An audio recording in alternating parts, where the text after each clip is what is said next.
नमस्कार, मैं हूँ सुजाता सैनी और आप देख रहे हैं इंडिया स्पीक डेली। पहलगाम में जो हमला हुआ है, उससे बाल-बाल बच करके जौनपुर के श्रद्धालु, जौनपुर के जो यात्री हैं, वो वापस आए हैं। दरअसल ये लोग एक यात्रा पर निकले थे जिसमें वैष्णो देवी में दर्शन करते हुए पहलगाम तक ये पहुंचे थे। तो क्या है मामला? और जौनपुर से जो रिपोर्ट आ रही है, ये टीवी भारतवर्ष की रिपोर्ट है और जो श्रद्धालु वहां से वापस आए हैं, उसमें एकता तिवारी जो महिला है, उन्होंने अपना बयान दिया। उन्होंने बड़े-बड़े आरोप भी लगाए हैं, बहुत सारे उन्होंने खुलासे भी किए हैं, तो उसके बारे में आज हम आपसे चर्चा कर रहे हैं। दरअसल ये जम्मू कश्मीर के पहलगाम में हुई संदिग्ध आतंकी घटना के बीच जौनपुर की एकता तिवारी और उनके परिवार का काफिला बाल-बाल बचा और एकता तिवारी का दावा है कि उन्होंने जिन संदिग्धों के स्केच बाद में जारी किए हैं, सरकार ने जो जारी किए हैं, उनमें से 2 आतंकियों को खुद अपनी आंखों से इन्होंने देखा और पहचाना है। यही लोग उनके ट्रैकिंग ग्रुप के साथ खच्चर वालों के रूप में मौजूद थे, ये इनका कहना है। अब उन्होंने घटना को सिलसिलेवार तरीके से बताया है। उनका कहना है कि 13 अप्रैल को जौनपुर से ये काफिला रवाना हुआ था घूमने के लिए। एकता तिवारी का 20 सदस्यीय ग्रुप वैष्णो देवी के दर्शन करने के बाद श्रीनगर, गुलमर्ग, सोनमर्ग होते हुए 20 अप्रैल को पहलगाम ये पहुंचे थे। अब वही एक खच्चर वाले ने महिला से कई आपत्तिजनक और संदिग्ध सवाल पूछे, जैसे कि आप हिंदू हो या मुस्लिम, कभी आपने कुरान पढ़ी है और अमरनाथ बिना रजिस्ट्रेशन के जाना चाहते हैं तो हमें बताइएगा, हमारे साथ चलिएगा। इस तरीके के सवाल पूछे। इनका कहना है कि ये जो खच्चर वाले थे, ये जो लोग सवाल पूछ रहे थे, ये बीच में ही उनके काफिले से जुड़ गए थे। इनके ये शुरू से इनके साथ नहीं चल रहे थे पहलगाम के अंदर। तो इनके काफिले के साथ जब ये लोग जुड़ गए तो उसके बाद इन्होंने महिला से बात करना शुरू किया। इनमें से एक आतंकी को इन्होंने पहचान लिया। इन्होंने बताया कि उसने मुझसे सवाल पूछा। उसने नाम पूछा तो मैंने अपना नाम एकता बताया। उसने पूरा नाम पूछा कि आप अपने नाम के साथ क्या लगाती हैं। अमूमन वो बताती हैं कि मैं केवल अपना फर्स्ट नेम ही बताती हूँ। तो इन्होंने अपना पूरा नाम उसको बताया। उसने पूछा कि आपके साथ जो लोग आए हैं, वो लोग हिंदू हैं या मुसलमान?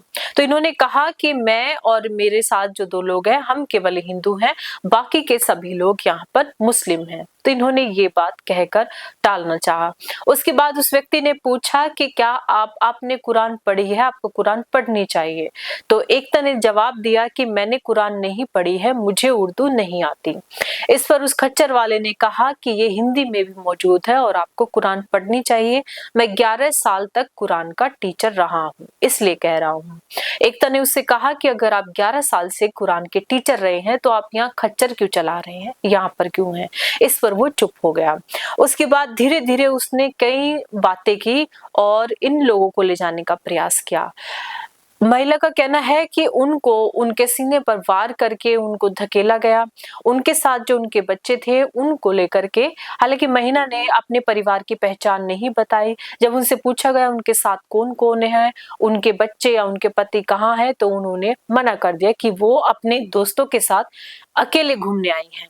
जब उनके साथ लेकिन उनका बेटा भी था, उसके गले में रुद्राक्ष की माला को देखकर उस पर कटाक्ष किया और इन लोगों के साथ उन्होंने झगड़ा और मारपीट करने का प्रयास किया।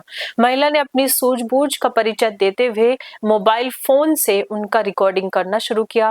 महिला का कहना था कि वहां पर मोबाइल टावर नहीं आ रहे थे, फिर भी उन्होंने ये कहा कि हम तुम्हें लाइव दिखा रहे हैं और देखो ये लोग किस प्रकार से हमें यहाँ पर मार रहे हैं, किस तरह से हमारे साथ दुर्व्यवहार कर रहे हैं। इनके चेहरे देखो, पहचानो और तुरंत अभी सेना को और पुलिस को इन्फॉर्म करो।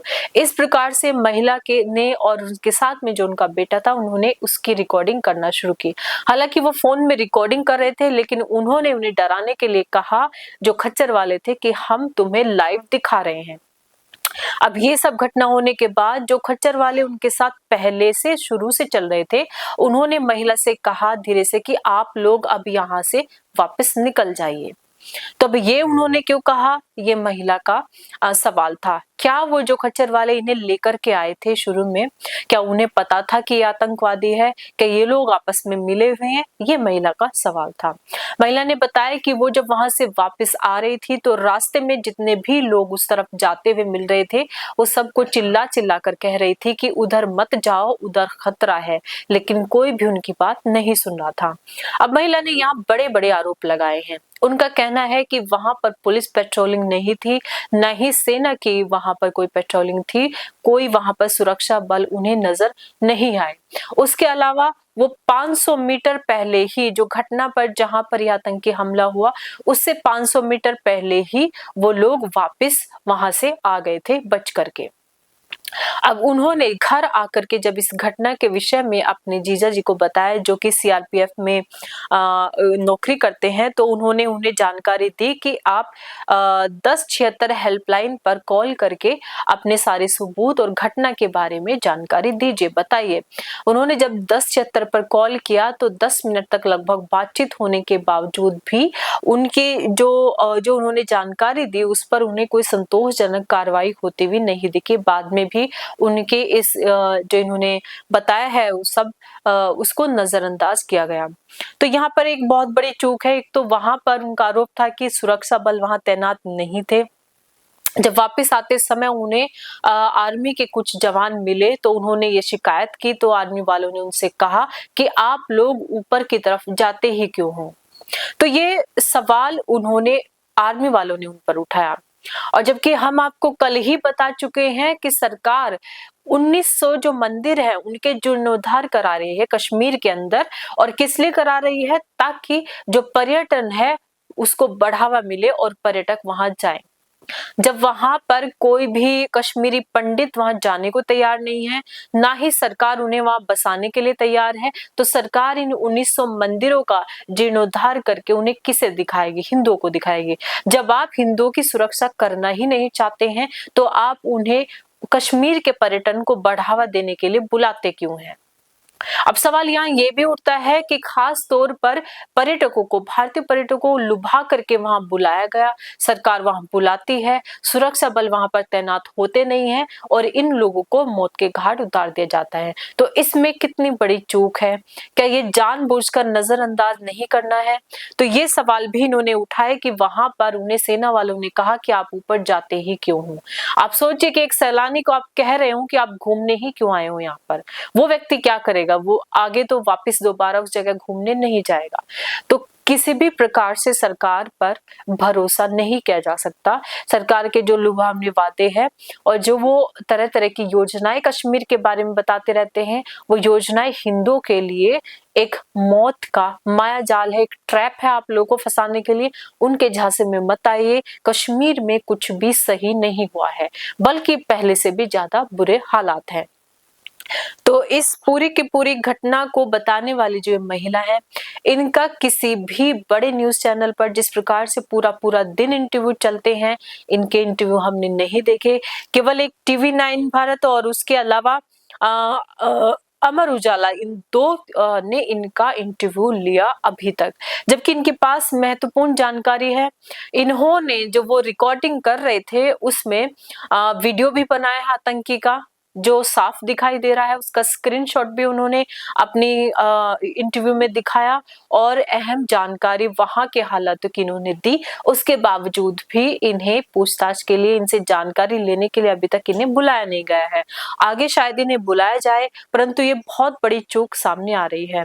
तो जो महिलाएं, उनकी बहादुरी को हम सम्मान करते हैं, उनको सलाम करते हैं। इनका नाम है एकता तिवारी। इन्होंने बताया कि इन्होंने अपने पति और बच्चों की जानकारी बिल्कुल नहीं थी। साथ ही ये भाप गई थी कि जिस प्रकार से वो व्यक्ति फोन पर बात कर रहा था, बात करते हुए जिस तरह से उन्हें बंदूकों का जिक्र किया, जिस तरह से वो इनसे बार बार कुरान पढ़ने के लिए कह रहा था और ये कह रहा था कि अमरनाथ यात्रा में बिना रजिस्ट्रेशन के जाना हो तो हमें संपर्क करिएगा, उन सब बातों से इनका संदेह बढ़ गया और इन लोगों ने वापस आना ही सही समझा। तो ये जो महिला है इन्होंने न सिर्फ अपनी जान बचाई बल्कि इनके साथ में जो 20 लोग थे, इनके पूरे परिवार समेत जो इनके सभी मित्रगण थे, उन सबकी जान भी इन्होंने बचाई है। तो ये खबर थी, महत्वपूर्ण खबर थी।